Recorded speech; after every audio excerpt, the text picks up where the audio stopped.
नमस्कार दोस्तों। स्वागत है आपका स्टडी फंडा में एक बार फिर से। फाइनली वो दिन आ गया है दोस्तों, जिसका आपको बेसब्री से इंतजार था। कल है 14 मार्च 2021 और कल है आपका सीआईएसएफ असिस्टेंट कमांडेंट एग्जामिनेशन का पेपर।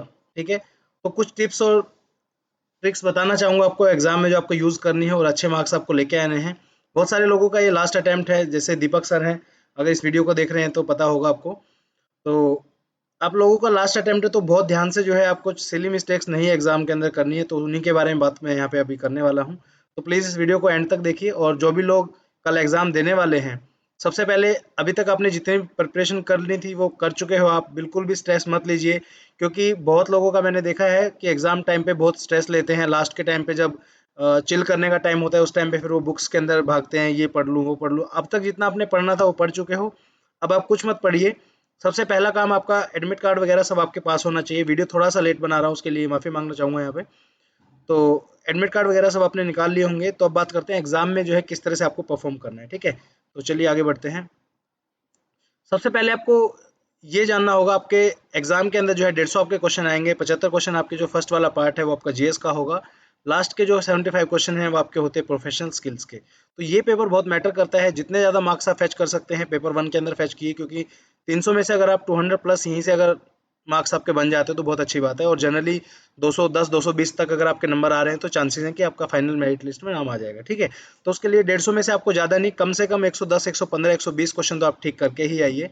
तो उसके बारे में हम अभी बात करेंगे। ठीक है, सबसे पहले देखिए, इस पेपर की जो सबसे अच्छी बात है वो ये है कि इसमें नेगेटिव मार्किंग नहीं है। ठीक है, तो मेरा सबसे पहला जो है आपके लिए टिप ये रहेगी, सबसे पहली बार जो है आपको जितने भी आपको क्वेश्चन आते हैं, ठीक है, वो क्वेश्चंस आप सोल्व कीजिए जो क्वेश्चन आपको 100% श्योर है कि ये तो मुझे भाई आते ही आते हैं। टाइम बहुत है, टाइम की कोई कमी नहीं है। क्वेश्चन अगर आपको आते होंगे तो इसलिए आप जो है गिवन टाइम के अंदर पूरे उसमें कर सकते हैं, उसकी कोई भी आपको चिंता करने की जरूरत नहीं है। ठीक है, सबसे पहले आपको वो क्वेश्चंस करने हैं जो आपको 100% श्योर है कि इसका आंसर मुझे आता है, मैंने इसको पढ़ा है, वो आप सोल्व कीजिए। ठीक है, दूसरे नंबर पे वो क्वेश्चन आप सोल्व करिए जिनमें आपको एक ऑप्शन पे डाउट है कि मुझे ये ऑप्शन तो इसका आंसर बिल्कुल नहीं हो सकता, बाकी तीन ऑप्शंस में से कोई भी आंसर हो सकता है। क्योंकि चांसेस देखिए, अब मान लो आप इस तरह के, मान लो 10 क्वेश्चन आप सोल्व कर रहे हो, तो तीन ऑप्शन आपको नहीं पता है लेकिन वो एक ऑप्शन का पता है कि ये ऑप्शन आपका नहीं होता है, तो एलिमिनेशन मेथड आप यूज करके इस तरह के क्वेश्चंस को सोल्व कर सकते हो। तो लाइकली है कि 10 क्वेश्चन अगर आप इस तरह के करोगे तो तीन क्वेश्चन आपके चांस ठीक होने के चांसेस है, और नेगेटिव मार्किंग नहीं है तो कोई नुकसान भी नहीं है। ठीक है,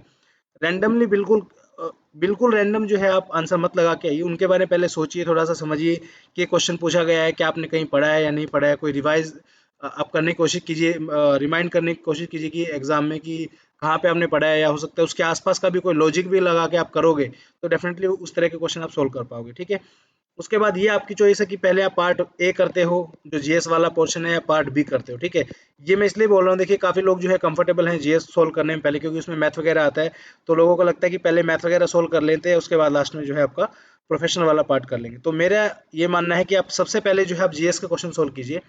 जीएस के क्वेश्चन कौन से वाले हैं आपके? जीएस के क्वेश्चन आपके जैसे पार्ट ए के अंदर है, या फिर आप एक काम इससे बेटर ये कर सकते हैं, आप सीधा जाइए प्रोफेशनल स्किल्स के ऊपर।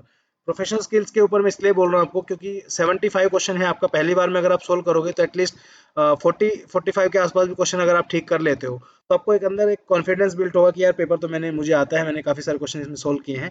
तो आप पार्ट बी से शुरुआत कीजिए और देखिए कि पहली बार में आपके कितने क्वेश्चन ठीक हो रहे हैं। तो टारगेट ये लगा के चलिए 75 क्वेश्चंस में से अगर आपके 60-65 क्वेश्चन तक आप जो है प्रोफेशनल स्किल्स वाले में से ठीक कर लेते हो तो बहुत अच्छी बात है, क्योंकि 65 क्वेश्चन करना बहुत बड़ी बात होती है प्रोफेशनल स्किल्स के अंदर।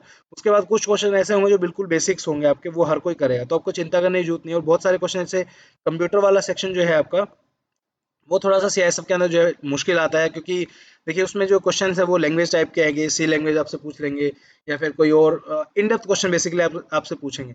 तो उन क्वेश्चंस को देखने के लिए आप उन क्वेश्चन को जब आप सोल्व करोगे तो आपको डिस्ट्रैक्ट वहाँ से नहीं होना है। उसका रीज़न क्या है? 10 क्वेश्चन वो ऐसे हैं, अगर 800 बच्चे इस बार पेपर दे रहे हैं तो 800 में से हार्डली जो है 5 बच्चों को या 10 बच्चों को मैक्सिमम उनके करेक्ट आंसर जो है बिल्कुल कॉन्फिडेंस के साथ आते होंगे। ठीक है, बाकी के 795 बच्चे जो है उसमें रैंडम तुक्का लगा के आएंगे, उनका ठीक होगा नहीं होगा वो बात की बात है। ठीक है, तो आप भी जो है 10 क्वेश्चन में से एटलीस्ट ये कोशिश कीजिए कि 2-3 क्वेश्चन आप जो है करेक्टली बना लो, बाकी 5-6 क्वेश्चन आपके अगर छूट भी जाते हैं तो वो आपकी किस्मत पे है, वो हो जाएंगे सोल्व, कोई दिक्कत नहीं है।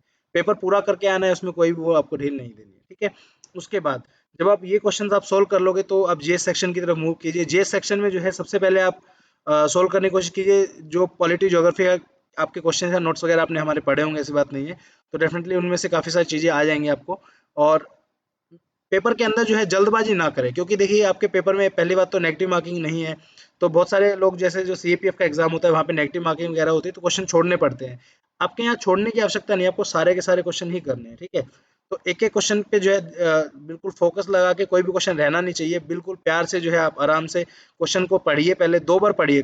काफी बार क्या होता है, क्वेश्चन हम देखते हैं तो जैसे पहली स्टेटमेंट देखते हैं, अरे यार ये तो बहुत आसान क्वेश्चन है तो मैं अभी कर देता हूँ, ठीक है। लेकिन नहीं, पूरा क्वेश्चन पढ़िए, उसको प्रॉपर उसके स्टेटमेंट पढ़िए, क्योंकि हर एक क्वेश्चन की वैल्यू डायरेक्टली आपके लिए 2 नंबर की है, ठीक है। एक भी क्वेश्चन अगर ऊपर नीचे हुआ, अगर आपको ये लगा कि यार ये क्वेश्चन मुझे आता था और मैंने गलत मार्क कर दिया, तो 2 नंबर चले जाएंगे और 2 नंबर में आपका बहुत नुकसान होगा। रीजन क्या है, सीट्स बहुत कम होती हैं, आपको पता है, कंपटीशन बहुत ज़्यादा है, ठीक है। तो हर एक क्वेश्चन को बहुत अच्छे से टाइम देके सोल्व आपको करना है, ठीक है। उसके बाद पेपर जैसे ही आपका हो, अगला पेपर आपको देना है जो कि 2 घंटे का है आपका पेपर 2, तो उसके बीच में जो है किसी से आप बात नहीं करेंगे, ठीक है। किसी से बात ना करने का रीज़न मैं ये बताता हूँ कि उसके अगर पेपर खत्म होने के बाद आप डिस्कशन करते हैं कि ये वाला क्वेश्चन मेरा गलत हो गया, वो क्वेश्चन गलत हो गया, आपको नहीं पता है कि कट ऑफ क्या जाने वाली है, कितने बच्चे सेलेक्ट होने वाले, पेपर का लेवल क्या था। लेकिन अननेसेसरीली मान लो आप डिस्कस कर रहे हो, आपको लगा कि यार मेरे तो 20-30 क्वेश्चन तो पहले ही गलत हो गए हैं, क्या मेरा सिलेक्शन होगा, तो पेपर 2 में आप अच्छे से परफॉर्म नहीं कर पाएंगे, ठीक है। कुछ नहीं करना है, पेपर 1 आपका दीजिए, अपना पेपर जो है एक काम ये कर दीजिए आप, बस आप सभी से रिक्वेस्ट है ताकि हम आपके लिए आंसर की आपके लिए प्रिपेयर करके आपको भेज दें। पेपर 1 आपका जैसे ही हो जाए, आप उसे जो है हमें व्हाट्सअप कर देना, नंबर मैं आपको लिख के दे रहा हूँ यहाँ पे, ठीक है। ये हमारा व्हाट्सअप का नंबर है 9050555858, 9050555858। ये पेपर इस व्हाट्सएप नंबर पे जो है आप पीडीएफ बना के आपका पेपर का भेज दीजिए, या फोटो भी भेज दीजिए अच्छे से स्कैन करके, हम आपके आंसर की, जब तक आप शाम को आएंगे आपके आंसर की आपको तैयार मिलेगी, ठीक है। तो इतना सा उपक्रम कर देना हमारे ऊपर। तो उसके अलावा जो है पेपर डिस्कस मत करिए किसी से भी, क्योंकि खामखा आपको टेंशन होगी, लोग कुछ बताएंगे इतनी कट ऑफ जाएगी उतनी कट ऑफ जाएगी, that is not required, right. अपना पेपर 2 के ऊपर फोकस कीजिए, आराम से जाके पेपर 2 दीजिए, उसके बाद अपने घर आइए। कोशिश करेंगे अगर 12 बजे हमारे पास पेपर आ जाता है तो हम रात तक आंसर की बनाने की डेफिनेटली कोशिश करेंगे और आंसर की आपकी डाल भी देंगे। अगर संडे को बाय चांस नहीं भी हो पाती तो मंडे को तो डेफिनेटली कोशिश करेंगे 12-1 बजे से पहले आपके आंसर की आ जाएगी, उससे आप मैच कर लेना। तो ये सब चीज़ें आपको करनी है और बिल्कुल टेंशन नहीं लेनी है। स्टडी फंडा की तरफ से आपको बहुत बहुत बधाइयाँ आपके एग्जाम के लिए, all the best for your exam. और बिल्कुल टेंशन नहीं लेनी है, आपने बहुत मेहनत की है, बहुत अच्छे से आपने पढ़ाई की है, काफ़ी सारी चीज़ें जो है आपने, इतने दिन से आप लगे हुए हो एग्जाम की तैयारी के अंदर, तो be positive and all the best for your exam. Thank you so much, जय हिंद, बाय बाय।